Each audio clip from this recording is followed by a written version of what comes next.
वंदे मातरम। राणा सिंह की कंट्रोवर्सी पता है आपको? नहीं पता ना, शायद नहीं पता होगी, क्योंकि अपने वतन में असली हीरोज की बात कहां होती है। नकली चरसी घरदुल्लों का ट्रेंडिंग चलता रहता है सुबह से रात तक। राणा सिंह करके एक सिपाही है जो श्रीनगर कश्मीर में, मालूम है क्यों तैनात है? हिंदुस्तानी फौज का सिपाही इसलिए तैनात है कि तुम्हारे हमारे यहां पर सिविल में जहां पर भी आप हैं वहां पर आपके घरों को कोई आके कब्जा ना कर सके, या आप पर कोई आपको घसीट के, वो आतंकवादी अंदर आके आपको गोली ना मारे और आपको घसीट के आपको मारे ना, है ना, इसलिए वो वहां पर है। लेकिन उसके साथ क्या हुआ पहले सुनो और फिर उसके बाद इस पे बात करेंगे। सर मेरा नाम राणा सिंह है। सर मैं श्रीनगर में अभी तैनात हूँ, सेना में कार्यरत हूँ। घटना ये हुई कि हमारे पड़ोसी हैं एक लोग, तो जो हमारा पीछे खेत है उस पे जबरदस्ती मिट्टी डाल रहे थे या कुछ भी, तो हमने उनको ये समझाया कि भाई हमारे घर में कोई नहीं है, हमारे पिताजी नहीं है, आप मिट्टी मत डालो। उसके बाद वो चले गए। उसके बाद हमारे ग्राम प्रधान रामू मिश्रा उसको रात में 3 बजे थाने भिजवा के मेरे नाम एप्लीकेशन दिलाया। उसके बाद अनिल कुमार विश्वकर्मा और हरिंदर जाट 2 सिपाही आए, बोला कि तुमको एसओ साहब याद कर रहे हैं और चलो थाने जल्दी। मैं थाने गया, हल्के दरोगा से बात कर रहा था, तभी अनिल कुमार विश्वकर्मा ने मेरे 3-4 झापड़ मारे।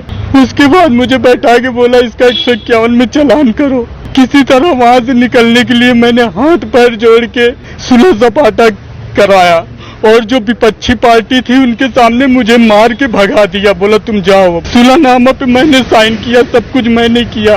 आज की दिनांक में रामू मिश्रा 2 पुलिस आई है, बाहर विपक्षी टीम को बैठा के 60 गार्ड बनाया, बोला इसको साले को फंसा दो। और हरिंदर जाट ने मेरे से बोला तुम्हें 151 में बचाया है, 4000 रुपए दे दो। मेरे पास 10 बजे रात तक की कॉल भी आई, क्या जरूरत थी? जब मैं सुलह होके आ गया तो मेरे पास क्यों कॉल कर रहे थे? किसने मारा पीटा आपको? अनिल कुमार विश्वकर्मा। ये कौन है? ये कांस्टेबल है थाना डी। थानेदार को मैं रो रो के वही बताया कि सर मेरे को मारा है। बोला चलो ठीक है, कोई बात नहीं, तुमको मैं सुलह करा रहा हूँ। वही मैं बोला कि सर मैं भी वर्दीधारी हूँ, मेरी इज्जत है, मुझे क्यों मारा गया? बोले कोई बात नहीं, चलो हो गया जो हो गया, तुम जाओ। एसपी साहब से यही कहना चाहता हूँ, मेरी नौकरी खतरे में पड़ सकती है, मुझे न्याय दिलाया जाए। और मेरे ग्राम प्रधान पूरी तरह से लगे विपक्षी को लेके, न्याय नहीं मिला तो मैं मुख्यमंत्री आवास के सामने जाके मुख्यमंत्री के सामने अपने आप पे पेट्रोल डाल के अपने खुद को जला दूंगा। मेरी आत्मसम्मान की बात है ये। मैंने एसपी साहब कप्तान साहब से बताया, क्या बोला? उन्होंने बोला आपके साथ कोई कुछ नहीं करेगा, ना आपके खिलाफ मुकदमा लिखा जाएगा, इसकी जांच होगी और उनके खिलाफ कार्रवाई की जाएगी। मैं बहुत परेशान हूँ, मुझे न्याय मिलना चाहिए बस। हिंदुस्तानी फौज के एक सिपाही को एक कांस्टेबल पुलिस का मारता है। वहां का जो ग्राम पंचायत का जो अध्यक्ष है, जो भी है वहां का, उनका सरपंच सरपंच जो भी है, वो इस पूरी साजिश में, मतलब जमीन के उसको हड़पने में साथ देता है। और इसकी कोई ना न्यूज बनती है, देख लेना कहीं पर भी, ना ये ट्रेंडिंग होगा, ना इसकी कोई न्यूज बनती है। 2.5-3 मिनट की क्लिप है, मेरे पास जैसे आई मैं आधे घंटे के अंदर रिएक्ट कर रहा हूं। बहुत ज्यादा बिजी हूं अभी भी, लेकिन मेरे लिए जरूरी था, क्योंकि ये आपको समझना पड़ेगा। मतलब उस सिपाही के घर में जो श्रीनगर में पोस्टेड है, अपने गांव आता है, मुझे एग्जैक्ट ना अभी लोकेशन पता है, लेकिन मैं ये कहता हूं आपके पास जो भी जानकारी है इस सिपाही की, मेरे साथ शेयर कीजिए। और जहां पर भी होगा और जिस भी राज्य का ये होगा, उस वहां के हाई कोर्ट में मैं इसका साथ देने तैयार हूं। मेरी टीम, मेरी पूरी लीगल टीम, मेरे काउंसिल सब लगेंगे। इसमें एक चीज सुनिए कि कप्तान साहब, मतलब जो सुपरिटेंडेंट ऑफ पुलिस है, एसपी नॉर्थ का ही लग रहा है, क्योंकि कप्तान साहब वही बोला जाता है कि आईपीएस अधिकारी को जो वहां पर एसपी होते हैं। लेकिन अगर जिला और हर चीज आपके पास अगर जानकारी और मुझे दे सकते हैं, दीजिए, पहुंचाइए, कमेंट्स में लिखिए। और इस पर ना इनको रगड़ना पड़ेगा, कैसे? कानून के तरीके से।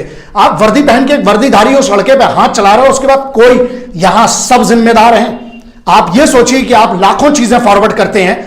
ये सिपाही का वीडियो अगर ये मुझे पता चला कि 10 से 12 दिन पुरानी अगर बात है, तो अभी तक इतना देर कैसे हो गया? क्योंकि ना ये ट्रेंडिंग हो रहा है, ना कोई समाचार में दिखाया जा रहा है, क्योंकि हमारे साथ तो लोग दूसरी चीजों में बिजी हैं। मुद्दा यहां यह नहीं कि कौन किस में बिजी है, मुद्दा यह है कि आप किस में बिजी हैं। आपकी कोई जिम्मेदारी नहीं बनती। ऐसा जब किसी एक सिपाही के साथ होता, वैसे तो बहुत 15 अगस्त तो 26 जनवरी को हम डीपी बदल लेते हैं और जय हिंद वंदे मातरम इंकलाब जिंदाबाद बहुत होता है।